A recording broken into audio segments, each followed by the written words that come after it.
Imagine walking into the most expensive restaurant in New York City, with every single person watching you, admiring you, envying you, only to have your entire world collapse in a single instant when the one thing that defined your power, money, suddenly betrayed you. What would you do? And what if the person who stepped in to save you wasn't another billionaire, not even a business partner, but a poor little black girl with nothing but kindness in her heart? Stick with me, because what you're about to hear will shake your soul. Welcome to my channel. If you love mysterious, emotional, and unforgettable stories, make sure to subscribe right now. Hit that like button and leave a comment with your thoughts. I want to know what you would do in this situation now. Let's begin. The city was painted gray that morning. Rain slid down the steel ribs of skyscrapers. Taxis hissed as they carved through puddles. Umbrellas dotted the streets like tiny moving shadows. Manhattan was alive with its usual rush, but inside La Belle Maison, city's most luxurious restaurant, time seemed to pause, because when the glass doors opened, every eye turned. Damien Cross had arrived. He was a man who wore power like a second skin. His suit was tailored so perfectly it seemed to be part of him. His watch was one of only 5 in the world, a masterpiece that cost more than most homes. His shoes clicked on marble with a rhythm that made people stand straighter, as though subconsciously trying to impress him. Damien didn't just enter rooms, he consumed them. The maître d' practically ran to him, bowing slightly. "Mr. Cross, welcome back. Your table is waiting." Of course it was. Damien never waited for anything. His table, his throne, was always prepared. The corner by the glass wall, overlooking the rainy city streets, the place where he could see everything and everyone, while no one dared disturb him. He walked past the line of people waiting to be seated.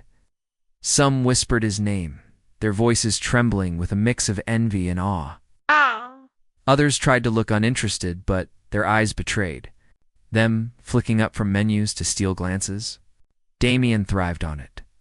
Attention, power, fear, he could smell it in the air like perfume when he sat. It was as though the entire restaurant shifted its focus. Waiters rushed to serve him. Chefs in the kitchen whispered orders with more urgency. Even the background music seemed to soften, as if it too respected his presence. Damien picked up the wine list, though he didn't need it. He already knew what he wanted. He always did. A $2,000 feast unfolded before him, lobster tails swimming in butter, pasta laced with truffle shavings, delicate pearls of caviar glistening on ice, and a bottle of Bordeaux that had aged in silence longer than most people in the restaurant had been alive. Damien savored each bite slowly, as though every mouthful was proof of his superiority. To the outside world, Damien Cross was untouchable. But inside, something gnawed at him. For weeks there had been whispers of investigations, frozen accounts, unexpected delays in his usual financial dealings. He had ignored them, brushing them aside as inconveniences. His empire was too vast, too powerful to be shaken. At least that's what he told himself. Yet a shadow clung to him today, an unease he couldn't name. He sipped his wine and scrolled through his phone, reading news articles about himself. Headlines praised his latest acquisition, a tech company he had gutted ruthlessly, laying off thousands in a single day. Critics called him a monster. Supporters called him brilliant. Damien didn't care about either. In his mind, money erased all judgment. Money silenced morality. With enough of it, you didn't need to explain yourself. He leaned back, glancing around the restaurant. He noticed a young couple at a nearby table stealing glances at him. The man whispered something to the woman, and she giggled nervously. Damien smirked. He liked that. The awe, the intimidation. He fed on it. When he was finished, he dabbed the corner of his mouth with the silk napkin and raised a hand. The waiter hurried over with the bill, placing it on the table as though it were a sacred object. Damien didn't look at it. Didn't need to. Numbers were beneath him. He slid his platinum card across the table, with the kind of casual arrogance only the richest could manage. The waiter bowed slightly, clutching the card as though it carried divine power, scurried off. Damien leaned back, confident, swirling the last of his Bordeaux in the glass. He watched the rain blur the city outside, thinking about his next move, another acquisition, another deal, another victory to add to his empire. But then, the waiter returned. His face was pale, his eyes wide, his hands trembling slightly as he placed the card back on the table. "Sir, I'm sorry. Your card has been declined." No. The word hung in the air like a thunderclap. A moaned. Damien didn't process it. Declined wasn't a word spoken to him. It belonged to other people, poorer people, ordinary people. Not him. Never him. He frowned, his voice sharp. "Run it again." The waiter nodded frantically and rushed away. Damien's chest felt tight, but he brushed it off. Glitched, nothing more. A system error. Minutes passed. The waiter returned, his face drained of color. "I'm so sorry, sir." Declined again. The room shifted. The whispers began. Forks froze. Mid-air. Conversations halted. Heads turned toward Damien, toward the man who had built an empire on wealth and arrogance, now sitting powerless in front of them. Damien's jaw clenched. He pulled another card from his wallet, flicking it across the table like a weapon. "Try this one." The waiter hurried away. Declined another card. Declined and another declined. The whispers grew louder. "Isn't that Damien Cross?" "Did?" They just say declined. How can that be? Some diners smirked behind their hands. Others looked on in disbelief. The fall of a giant was a spectacle no one wanted to miss. Damien felt heat crawl up his neck. His empire. Had the freeze already reached him? Had the walls closed in faster than he thought? His hands, usually steady, now trembled slightly as he reached for yet another card. Nothing worked. His power, his security, his very identity, it was all slipping away in front of strangers who had once looked at him with awe. The manager approached now, his tone polite but laced with firmness. "Mr. Cross, unless you can provide payment, I'm afraid we will have to." He didn't finish, but the implication was clear. They would have to ask him to leave. Ask Damien Cross, the man who had made senators bow and CEOs cry, to leave like a beggar who couldn't afford his meal. The humiliation was unbearable. He could feel the eyes of the entire restaurant burning into him, relishing his downfall. He had humiliated so many in his life. Now it was his turn. And then, from the corner of the room, a small, fragile voice spoke. "I can help." It was so soft, so unexpected, that for a moment no one reacted. But then heads turned. The room's attention shifted from the billionaire at his lowest to the source of the voice. A little black girl, no older than 11, stood in the corner. Clutching a tray with empty glasses, her uniform was oversized, her shoes worn and cracked, but her eyes carried something fierce, something pure. Something that didn't belong to the world of billionaires and beggars. She walked forward hesitantly, her hands clutching a small wad of crumpled bills. "I'll pay for his food," the restaurant gasped. A billionaire saved by a child. Ridiculous, absurd, unthinkable.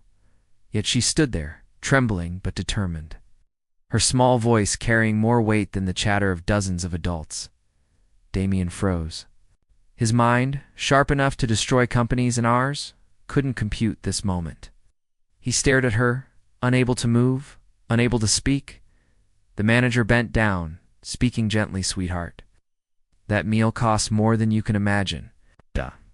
Girl nodded, her voice steady despite her size. "I know, my mama always says. Sometimes helping someone when they need it most is worth more than money." The restaurant went silent. Even the rain outside seemed to pause. Damien Cross, the untouchable billionaire, now sat powerless, staring at a child who was about to do the unthinkable. And just as she extended her handful of wrinkled bills toward the stunned manager, something happened that made Damien's blood run cold. The words floated in the air like a fragile spark, too delicate to be real, yet powerful enough to ignite the entire room. "I can pay for him." The girl's voice, small and trembling but strangely steady, struck the dining hall like thunder, in a place that had never known storms. For a heartbeat, the restaurant became a painting. Everything frozen, suspended in disbelief. Forks stopped halfway to mouths. Wine glasses halted just before lips, and waiters balanced on tiptoe, unsure whether to move forward or backward. Only the steady drum of rain against the tall windows reminded everyone that time was still moving. Though inside, it felt as though the universe itself had paused. Damien Cross sat in that stillness, his body rigid, his eyes fixed on the child. Standing before him, it wasn't just her words that shocked him. It was who she was. Small, thin, clothes to worn, to belong in a place like this. Her shoes frayed at the edges, her hair slightly damp from the storm outside. And yet, in her hand, crumpled and trembling, she held bills, not many. Not nearly enough. But to her, perhaps everything she owned. A billionaire brought low by a declined card. And a child rising higher than him in that instant. The absurdity burned through him like acid. The whispers began softly, hesitant, so people feared their voices might break the spell of the moment. Did she just say, she wants to pay for him? Is this a joke? Some diners chuckled under their breath, their laughter sharp with mockery. Others whispered with awe, their eyes shining as if they had just witnessed something sacred. Damien's chest tightened. His pride screamed for him to crush this moment, to end the humiliation. He wanted to laugh, to roar, to push the child back into the shadows where she belonged. He was Damien Cross, the man who had turned stone into gold, who had stared down kings and politicians, who had built empires brick by brick from the ashes of nothing. He was not a man who needed saving, least of all from a girl with coins in her hand, and yet couldn't move. The girl's gaze did not falter. Her eyes were large, dark, steady in a way that made him uneasy. They were not the eyes of a child who had grown up shielded. They were eyes that had seen struggle, hunger, the sharp edges of life, eyes that knew the weight of sacrifice. Damien's lips parted, but words failed him. For the first time in years, he was voiceless. His throat was tight, not from rage, but from something he didn't recognize, something almost like fear. The restaurant manager crouched down slightly, his voice gentler than it had been with Damien. "Sweetheart, this meal costs more than you realize." He gave her a sad smile, as if to say, the world was too cruel for her kind of innocence. The girl nodded quickly, clutching the bills tighter. "I know, but my mama says helping someone when they need it most is worth more than money." The words struck Damien like a dagger. Helping someone when they need it most. He almost laughed bitterly. No one had ever said that to him. No one had ever believed that.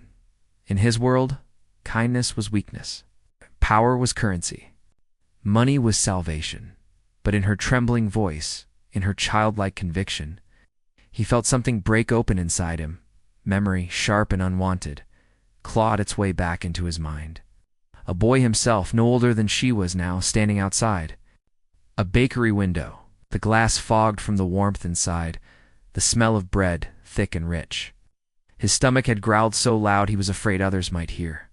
He remembered pressing his face to the glass, watching golden loaves being carried out, his mouth watering. But no one noticed him. No one cared. He was invisible, a shadow with hunger burning inside him. That night he had gone to sleep with nothing. That night he had sworn he would never be weak again. And now, years later, here he sat, the empire he had built cracking beneath him. It's a girl, a reflection of what he once was, holding out her hand, offering what little she had. He wanted to scream at her, to tell her to go home, to shove her kindness back in her face, because it hurt. It hurt more than humiliation, more than the sneers of the rich around him. She was showing him what he had buried, the truth, that beneath the suits, the wealth, the arrogance, he was still that hungry boy no one helped. The diners leaned in closer, as if watching theater unfold live. A woman whispered to her husband, "She's braver than any of us." A man in a tailored suit scoffed, "This is ridiculous." Another diner's eyes glistened with tears, her hands trembling as though she wanted to applaud but didn't dare. Damien's pride burned hotter. He clenched his fists beneath the table, his knuckles white. He could not accept this. To do so would be to admit weakness. To bow to her would be to admit he had failed. and yet some small part of him, the part he had killed long ago, whispered that maybe, just maybe, this was what he needed. The girl extended her hand further, her bills trembling. Her voice was barely more than a whisper, but it carried like a song through the silence. "Please, let me help." Damien's chest constricted. Nobody had said those words to him before. It's not when he had nothing, not when he had clawed his way up, not when he had lost friends and family to his hunger for power. And now, when the world was watching, when his pride was shattering, a child dared to give him what no one else had: compassion. The waiter shifted nervously. The manager hesitated. The entire restaurant leaned closer. Even the rain outside seemed to drum harder against the glass, as if nature itself demanded an answer. Damien slammed his fist on the table, the sound sharp, glasses rattling, wine sloshing. The girl flinched but did not step back. The room gasped. Some expected her to run, to cry, to shrink back into the shadows. But she didn't. She stood taller, shoulders trembling but unbroken, eyes steady, as though the fire of his rage only forged her courage stronger. In her defiance, Damien saw something terrifying. Himself. Not the man he was now, but the boy. He had once been stubborn, proud, refusing to bend. The boy who had promised never to need anyone again. And for the first time, Damien felt a strange kind of envy. She had nothing, yet she was stronger than him. His pride in his heart waged war inside him. Pride screamed to shove her money away, to stand, to walk out, to leave her humiliated instead. But his heart, that frail, buried thing, whispered, "Take it. Let her help." His hand, trembling, began to rise from the table, reaching toward hers. The room held its breath, and then, "Stop right there." The voice cut through the air like a blade. Deep, commanding, filled with authority, every head in the restaurant turned. Damien froze, his hand inches from the child's. The girl blinked, startled, but still clutching her bills. From the shadows near the entrance, a tall figure stepped forward, his coat dripping from the rain, his presence heavy and unyielding. His eyes locked on Damien, then on the girl, and the silence grew thicker. Almost unbearable. The diners murmured, confused, anxious. Who was he? What did he want? Why now? Damien's blood ran cold, because he knew that voice, and it was the last voice he ever wanted to hear in a moment like this. The words "stop right there" did not merely break the silence. They shattered it, splintering the air like glass dropped on marble. Every sound in the restaurant seemed to fall away. Forks clinked against plates as hands trembled. Glasses quivered in the grip of startled fingers, and whispers dissolved into breathless stillness. The rain outside, however, pressed harder against the tall panes of glass. A relentless drumming that seemed to underscore the sudden tension. All eyes turned to the source of the voice. Near the entrance, half in the shadows, stood a figure dripping rainwater onto the polished floor. The man's coat was long and dark, heavy wool darkened by the storm. Each rivulet of water glinting faintly under the golden light of the chandeliers. His hair clung damply to his forehead, but his eyes, those eyes burned through the room with an intensity that silenced even the boldest whispers. Damien's body went rigid. His breath caught in his throat as recognition slammed into him with the force of a train. That voice, he hadn't heard it in years, but it had haunted him in dreams and regrets. In the unspoken places of his mind where he stored the things he could not kill. The little girl blinked, clutching her bills closer to her chest. She looked up at Damien, then at the stranger, her expression caught between confusion and a child's instinctive wariness. The restaurant staff exchanged uneasy glances, the manager taking a cautious step forward, his polished shoes squeaking faintly against the marble. Diners leaned forward, hungry for answers, their eyes darting between Damien, the child, and the stranger who now commanded the room. The man's boots echoed slowly against the marble as he stepped forward, each footfall deliberate, heavy with purpose. He did not rush. He did not need to. The weight of his presence seemed to drag the air down, as though even the chandeliers dimmed in his approach. Damien's jaw tightened, but his hands beneath the table clenched into fists. The memories came back unbidden. A cramped office, 8. Deals signed in desperation, betrayal, sharp and unforgettable. This was not just any man. This was someone from the foundations of his empire, someone he had buried in silence and power, so he thought. The diners whispered now, bolder. Who is he? Does he know Mr. Cross? He looks dangerous. A woman near the window clutched her pearls, her eyes darting nervously to the door as though calculating escape routes. The little girl, still standing with her bills crumpled in her fist, tilted her head. Her voice was small, but steady. Why? Did you shout? Her innocence, so unshaken by the tension, sliced through the room like fresh air. A murmur of nervous laughter bubbled in a corner. Quickly silenced by the stranger's gaze, he stopped a few paces from Damien's table. Water, dripping steadily from his coat onto the immaculate floor, forming dark, irregular puddles. His eyes, cold and unyielding, locked onto Damien. For a long, unbearable moment, neither man spoke. Finally, Damien forced his voice out, though it cracked against the pressure in his chest. What are you doing here? The man's lips curved in something that wasn't quite a smile. Funny, he said, his voice low, carrying easily in the hush of the restaurant. That's what I was going to ask you. The girl looked between them, puzzled, but Damien's heart hammered like a drum. He felt exposed, stripped bare in front of the very people who had moments ago watched him humiliated by a declined card. Now this a ghost of his past, arriving when he was already brought low. The manager cleared his throat, attempting civility. Sir, if you are not a guest, the man's gaze flicked to him, and the manager's words faltered, his face paling.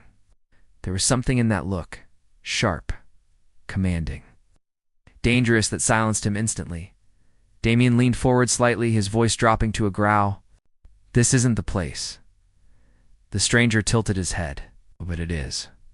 What better place than here? See, Damien? Fate has a taste for irony. You built your kingdom on the backs of those you left behind. And now, in front of all these eyes, the world gets to see what you've become. The words slithered through the air, heavy, poisonous. The diners exchanged wide-eyed glances, leaning closer, hungry for scandal. Some recognized the tone. This wasn't just an encounter. This was reckoning. The little girl's brow furrowed. Do you know him? She asked softly, almost afraid of the answer. Damien's chest tightened. He wanted to deny it, to silence her question, but the man's sharp laugh answered for him. Know him? Oh, child, I know him better than most.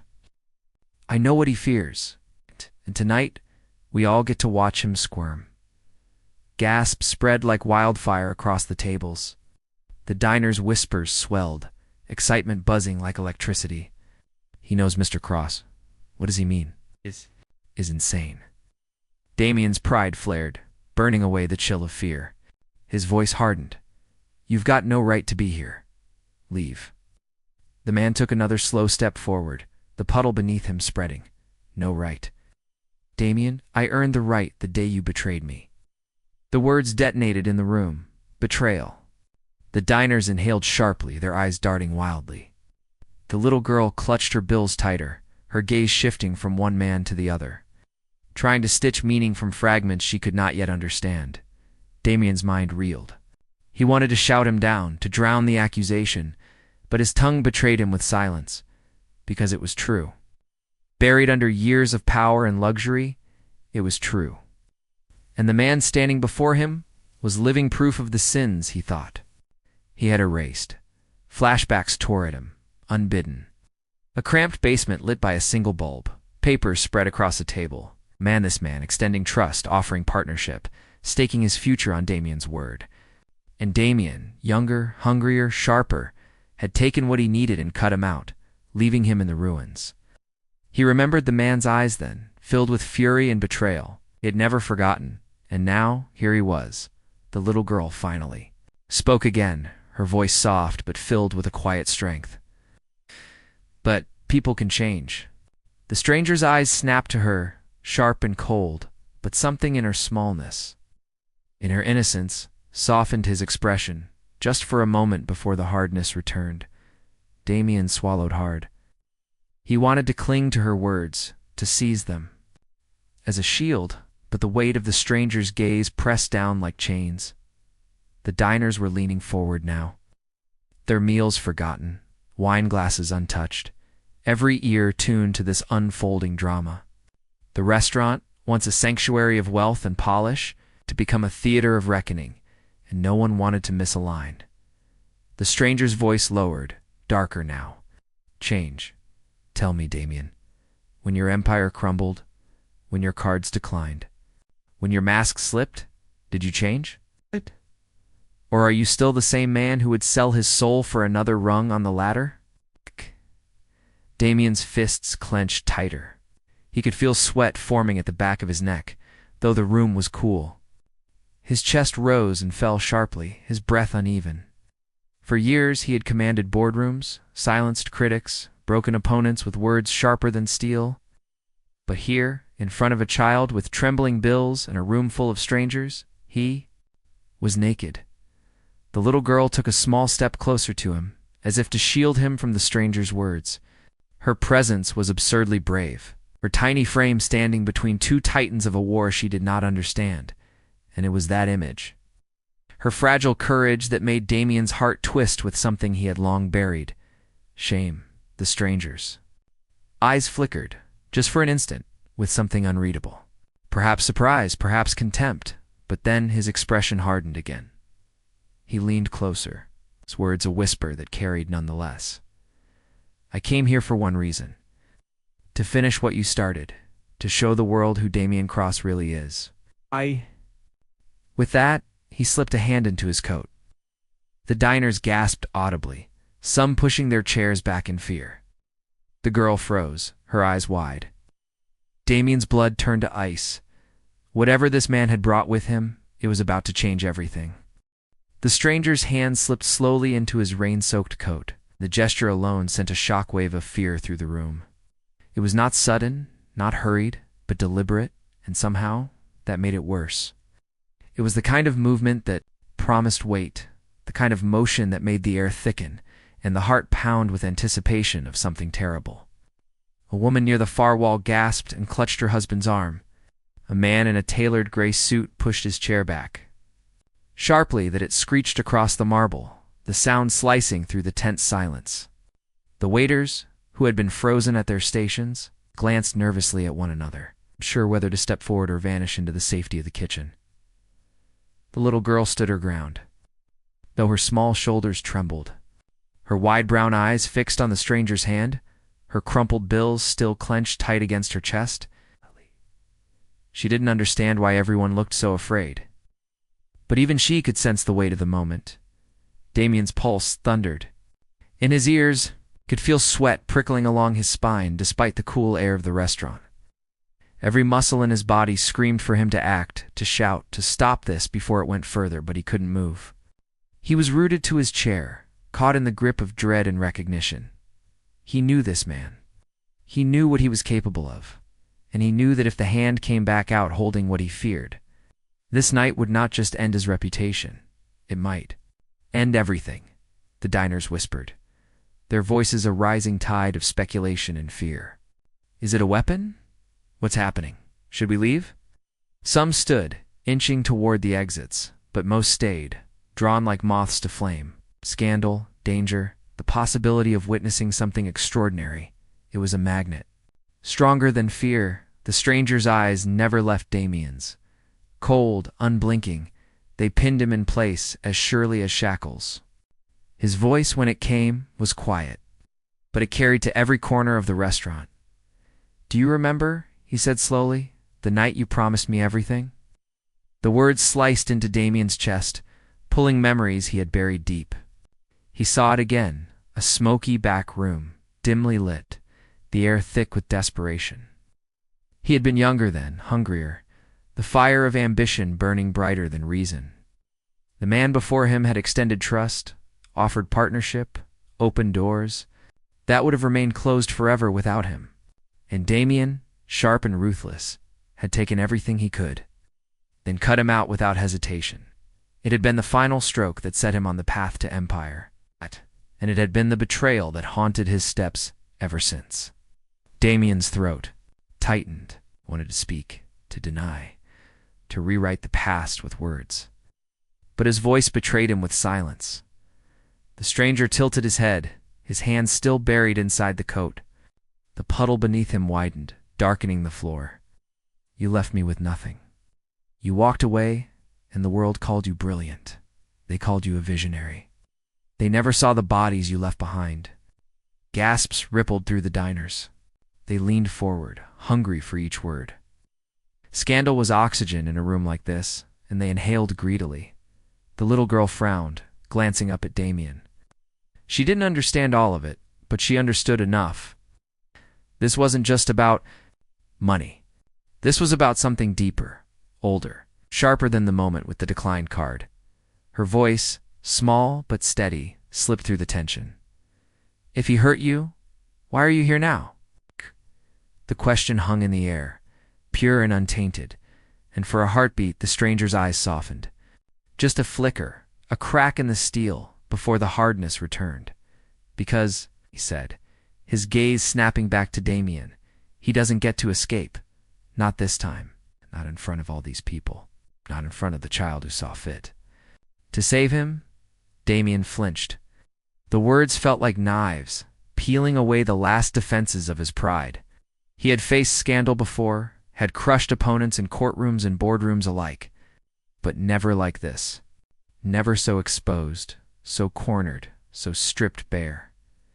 The stranger took another step forward. Chairs scraped as diners pulled back instinctively, widening the space around him like the parting of the sea.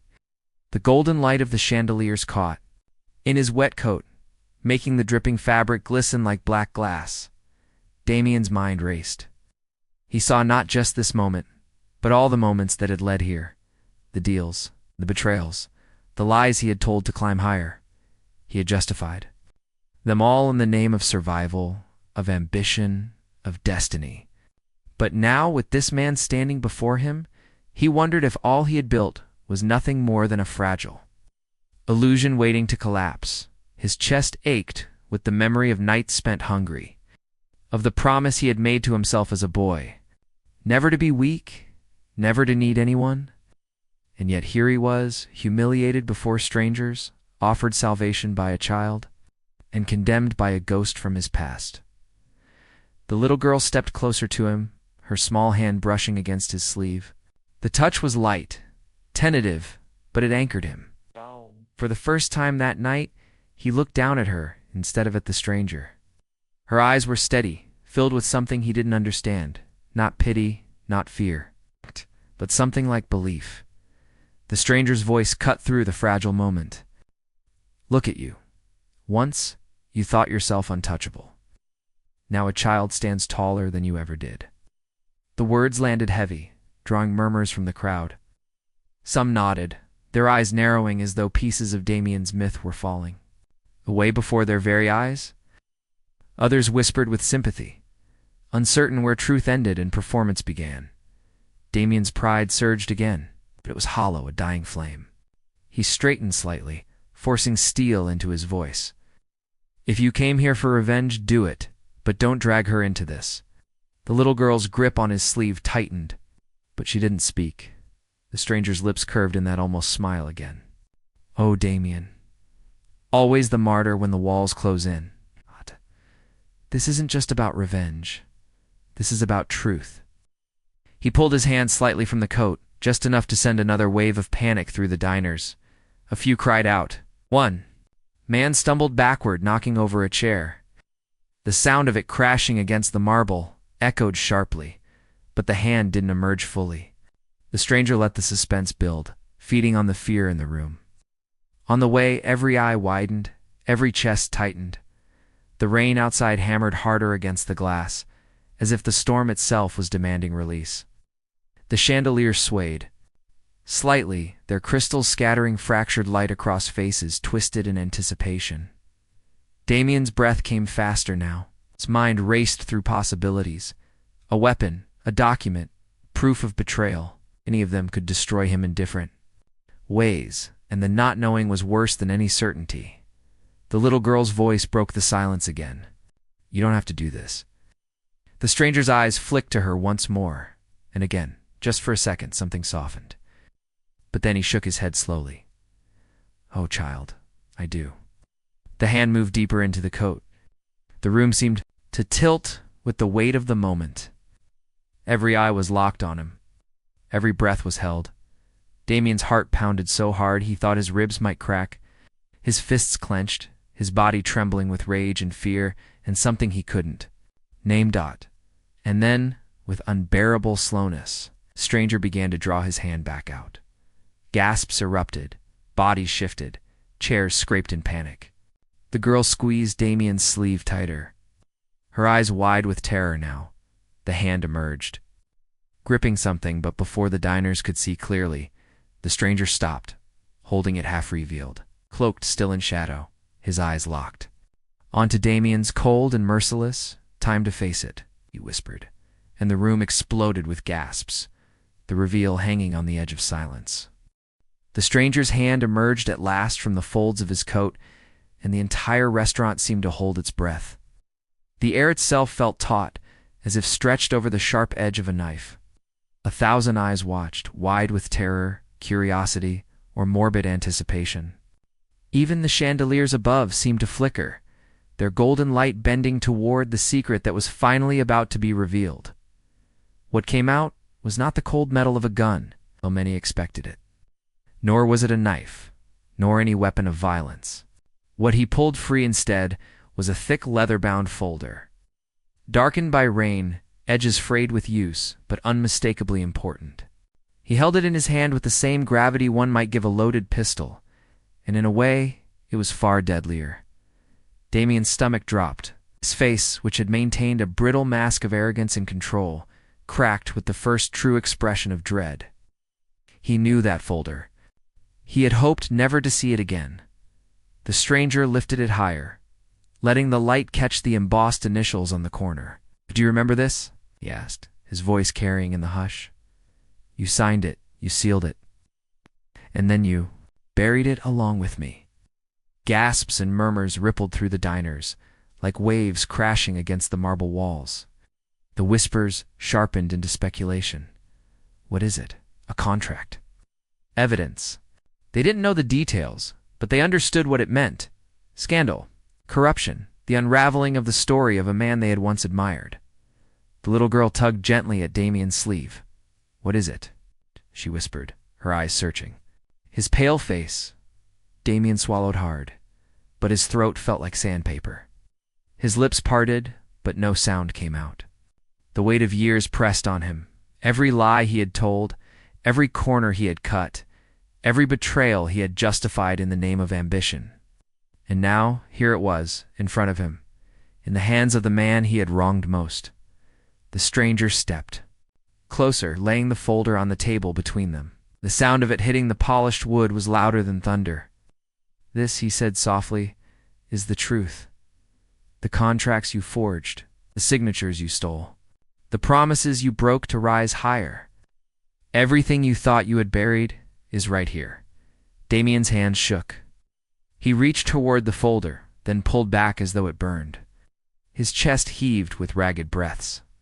"Why? Why now?" he rasped, his voice cracking under the weight of the moment. The stranger's gaze was unflinching. "Because the world deserves to see you.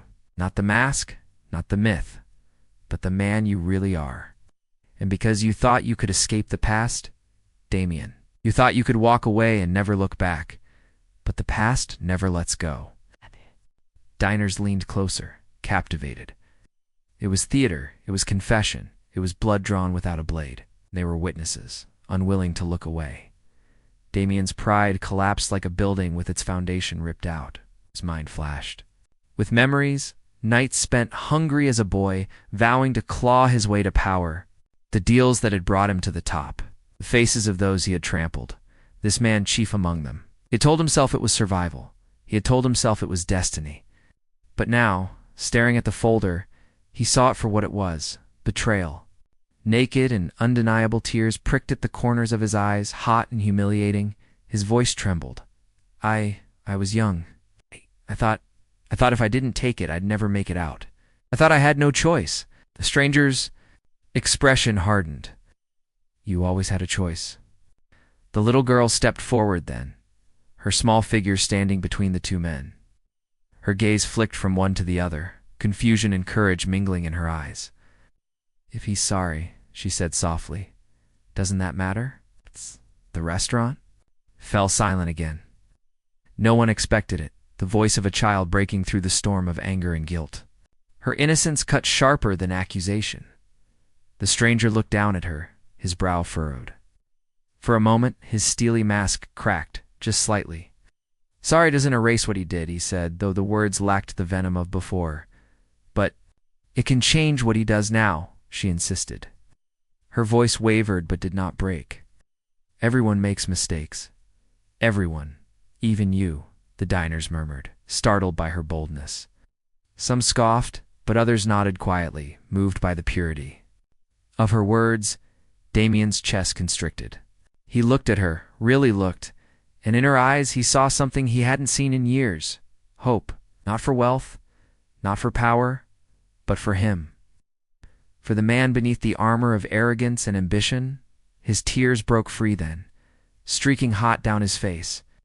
He bowed his head, his shoulders shaking. "I'm sorry," he whispered, the words cracking open something deep within him. "I'm sorry for everything. For what I did to you," he said, looking at the stranger, "and for what I became." The stranger's jaw tightened. He had come here for vengeance, for the satisfaction of exposing Damien and watching him fall. He had rehearsed this moment in his mind for years, feeding on the bitterness, keeping it alive.